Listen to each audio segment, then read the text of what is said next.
Hello friends, कैसे हैं आप सब? बढ़िया। Friends, CG assistant professor exam mathematics का ये प्रश्न पत्र है दोस्तों। ये एग्ज़ाम आयोजित हुआ था 6 नवंबर 2020 को। इस प्रश्न पत्र के सभी प्रश्नों का बारीकी से अवलोकन करते हुए वीडियोस बनाए जा चुके हैं, तो वे सारे वीडियोस आपको डिस्क्रिप्शन बॉक्स में मिल जाएंगे। साथ ही साथ इस प्रश्न पत्र के सभी प्रश्नों के सॉल्यूशंस की वीडियो सीरीज़ शुरू हो चुकी है और हमने अनेक सारे प्रश्नों के सॉल्यूशन भी, उन पर भी वीडियोस बन चुके हैं। वे सारे वीडियोस आपको इसी वीडियो के डिस्क्रिप्शन बॉक्स में सीरियल वाइज मिल जाएंगे दोस्तों। लेक्चर क्रमांक वाइज आपको सारे के सारे वीडियोस मिल जाएंगे, तो ज़रूर देखिएगा।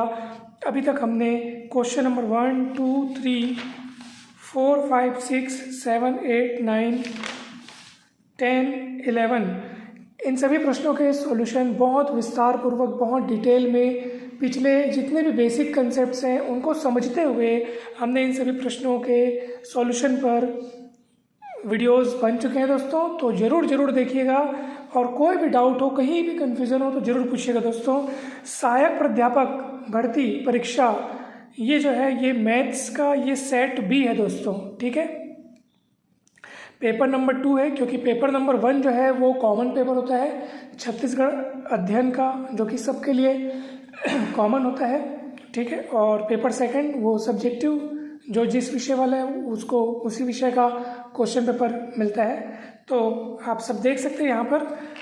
तो चलिए आज हम दोस्तों क्वेश्चन नंबर 12, ठीक है, आज इसका सॉल्यूशन आज हम समझेंगे। प्रश्न है, वक्र x² y² is equals to c² गुणित x² प्लस y² की अनंत स्पर्शियों द्वारा निर्मित होने वाली आकृति है, और ये आपके ऑप्शन है त्रिभुज, आयत, समांतर चतुर्भुज या वर्ग, ठीक है फ्रेंड्स। ये हिंदी में है और इसी को इंग्लिश में यहाँ पे लिखा गया है। तो आपको जो मीडियम, जो भी आपको सूटेबल लगे आप उसमें इसको देख सकते हैं।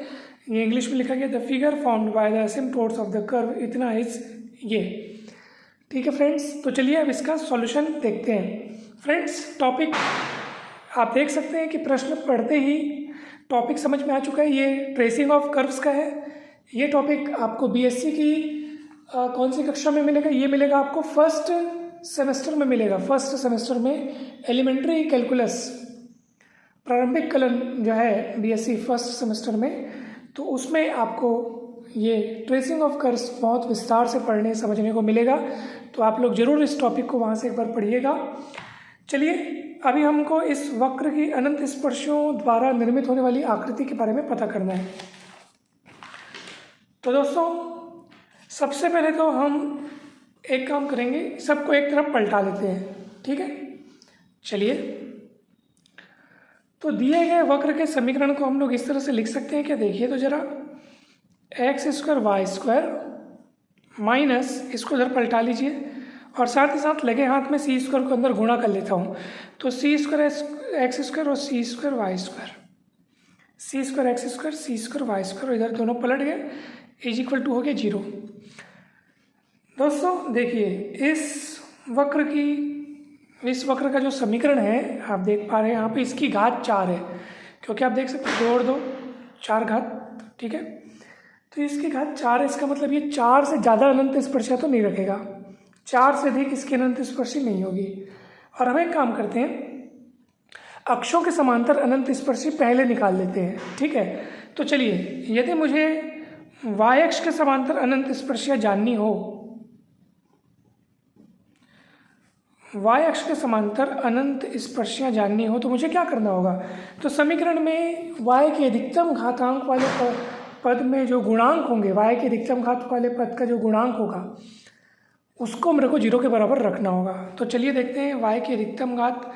तो यहाँ पे y की घात 2 से ज़्यादा तो कहीं दिख नहीं रहा है। यहाँ पे y की घात 2 है, यहाँ पे y की घात 2 है, यहाँ पे तो y है ही नहीं, मतलब y की अधिकतम घात 2 है। और उसका गुणांक की अगर बात की जाए तो यहाँ गुणांक दिख रहा है x² और यहाँ दिख रहा है c²। तो आप इस तरह से पहले इसको लिख सकते हैं। ये देखो, ऐसे लिख लिए, x² माइनस c² लिख लिया, y² को मैंने कॉमन ले लिया, y² कॉमन लेने के पश्चात इसको मैं ऐसे लिख दिया, और ये माइनस c² x² बचा हुआ है, आप देख सकते हैं, ठीक है फ्रेंड्स।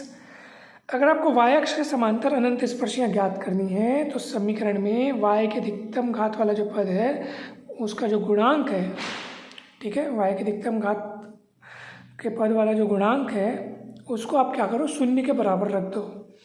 तो इसको शून्य के बराबर रखेंगे, x square minus c square equal to 0।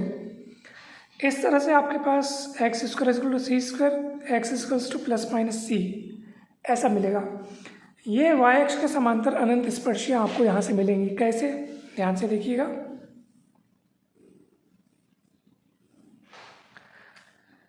दो रेखाएं बनेंगी यहाँ से, एक मिलेगी अपने को x इक्वल सी और एक मिलेगी x इक्वल माइनस सी। x इक्वल सी कौन सी होगी, जो मूल बिंदु से सी दूरी पर मान लो ये सी दूरी है, तो यहाँ से बस आपको एक सीधी लाइन खींच देनी है। ठीक है, ये सीधी लाइन हमने खींच दिया, ये x इक्वल सी हो गया। इतनी दूरी पर उस तरफ आप एक अन्य रेखा खींच दीजिए जो कि x इक्वल माइनस सी होगी, इतनी दूरी पर। तो इतनी दूरी लगभग अंदाज मैं यहाँ पे बना लेता हूँ। ये देखिए अंदाजी मैंने बना लिया। जितना दूरी ये है उतना ही दूरी ये है, बस ये x इक्वल माइनस सी करके मैंने इधर नेगेटिव साइड बनाया है दोस्तों। ठीक है, तो ये x इक्वल माइनस सी हो गया, ये रेखा हो गई। ये दोनों अनंत स्पर्शियाँ y अक्ष के पैरेलल है, y अक्ष के समांतर है। ये अपना x अक्ष हो गया, y अक्ष ये मूल बिंदु। चलिए अब मैं एक काम करता हूँ, x अक्ष के समांतर अनंत स्पर्शियाँ बनाने का प्रयास करता हूँ। इसके लिए मेरे को यहाँ से x के अधिकतम घात वाले पद को इकट्ठा करके कॉमन निकाल लेना चाहिए। तो चलिए यहाँ पे एक्स स्क्वायर, यहाँ पे एक्स स्क्वायर दिख रहा है, कॉमन निकाल लो। तो यहीं से मैं आगे की लाइन बढ़ाता हूँ। एक्स स्क्वायर कॉमन निकालने के पश्चात अंदर बचेगा Y square minus c square. आप देख सकते हैं Y square minus c square बचेगा एक्स स्क्वायर कॉमन निकालने के पश्चात, और यहाँ minus c square Y square है। ठीक है फ्रेंड्स, और इज इक्वल्स टू 0। चलिए अब आपको क्या चाहिए, एक्स अक्ष के समांतर अनंत स्पर्शी चाहिए। एक्स अक्ष के समांतर अनंत स्पर्शी अगर आपको चाहिए तो आप एक्स के अधिकतम घात वाले पद के जो गुणांक है उसको आप 0 के बराबर रख दो। तो Y square minus c square को आप 0 के बराबर रखोगे तो वैसे यहाँ से y equals to plus minus c मिल जाएगा दोस्तों। ठीक है, कोई दिक्कत वाली बात नहीं, बहुत सरल चीज़ है। y is equals to plus minus c मतलब वही है कि y is equals to plus c और y is equals to minus c. यहाँ से भी अपने को दो रेखाएं मिल गई, और दो रेखाएं मिल गई, y इज इक्वल्स टू सी। तो कैसे बनेगा तो मैं इसको ऊपर बना देता हूँ। ठीक है, जितना दूरी ये है, ये देखो ये सेम दूरी है, ये भी सी दूरी, ये भी सी दूरी, बस ये x इक्वल माइनस सी क्योंकि नेगेटिव साइड बना है, ये पॉजिटिव साइड बना है, वैसे ही सी दूरी पर अपने को ऊपर बनाना है एक रेखा। कितना ही दूरी लेना है अपने को, लगभग अंदाजा। ये देखिए मैंने ये ले लिया, ये y इक्वल सी हो गया, और उतना ही दूरी नीचे ले लो, जितना ये है उतना ही नीचे ले लो अंदाजी से, ये y इक्वल माइनस सी।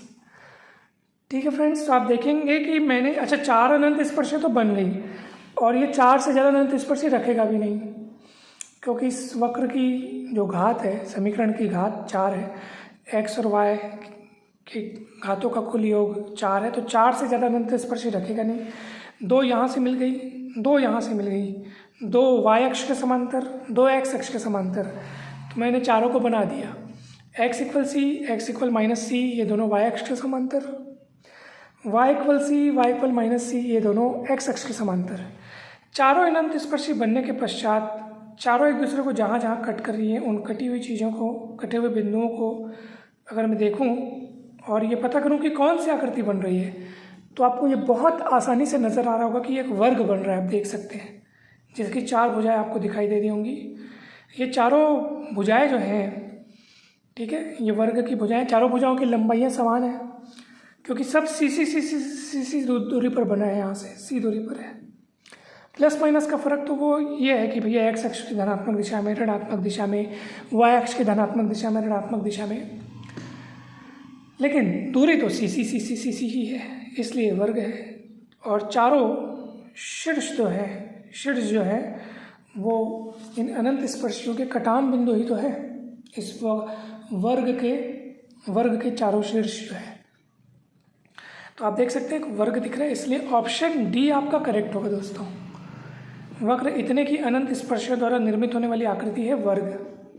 ठीक है फ्रेंड्स, तो मुझे पूरी उम्मीद है कि ये सवाल आपको बहुत बढ़िया तरीके से अत्यंत सरल भाषा में समझ में आया होगा दोस्तों। यदि वीडियो अच्छा लगा हो तो ज़रूर लाइक करें दोस्तों, इससे हमको इंस्पिरेशन मिलता है। चैनल को सब्सक्राइब करें ताकि आगे आने वाली वीडियोस की नोटिफिकेशंस आप सभी को सबसे पहले मिले। और वीडियोस से अगर आपको मदद मिल रही है तो अवश्य इसे अन्य लोगों तक शेयर करें, जितना अधिक हो सके उतना शेयर करें दोस्तों, क्योंकि अगर इन वीडियोस से आपको मदद मिल रही है तो आपको चाहिए कि आपके मदद से औरों को भी मदद मिले। इसलिए ज़्यादा से ज़्यादा सपोर्ट करें, ज़्यादा से ज़्यादा शेयर करें। और कहीं पर भी कुछ भी डाउट हो, कुछ कन्फ्यूज़न हो, कुछ पूछना हो तो बेझिझक पूछिएगा दोस्तों। आप चाहें तो हमारे व्हाट्सएप ग्रुप से भी जुड़ सकते हैं। डिस्क्रिप्शन बॉक्स में आपको हमारा व्हाट्सएप नंबर मिल जाएगा, वहाँ से कांटेक्ट करके आप हमारे ग्रुप में जुड़ सकते हैं। वहाँ से भी आपको काफ़ी हेल्प मिलेगा। और दोस्तों इसके पहले के जितने भी वीडियोस हैं वो सारे वीडियोस ज़रूर देखिएगा। डिस्क्रिप्शन बॉक्स में आपको सभी वीडियोस के लिंक मिल जाएंगे। साथ ही साथ अभी असिस्टेंट प्रोफेसर एग्ज़ाम का जो सिलेबस है, तो सिलेबस के टॉपिक्स के प्रिपरेशन की वीडियो सीरीज शुरू हो चुकी है, तो उन सभी वीडियोस को भी ज़रूर देखिएगा दोस्तों। आज के इस वीडियो में इतना ही दोस्तों। हमें उम्मीद है कि ये वीडियो आपके लिए काफ़ी हेल्पफुल रहे और आप सभी को बहुत बहुत धन्यवाद दोस्तों। जल्द ही मिलते हैं हम नेक्स्ट वीडियो में।